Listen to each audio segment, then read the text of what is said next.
So this will explain the code for the vending machine.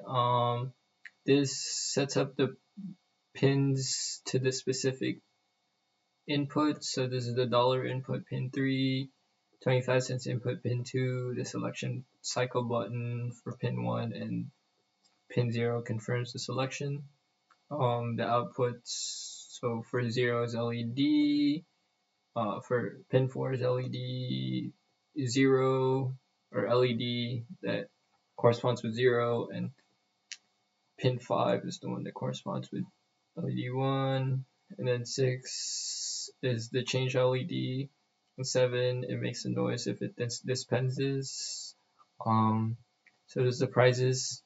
Burger is 100, fries 75, sandwich 50 cents, cookie 25, and a selection balance.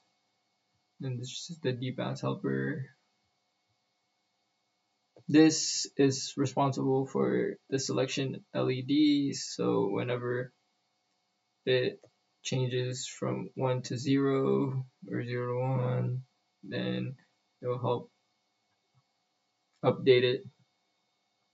And then the buzzer will sound for 0.5 seconds whenever the change dispenses. And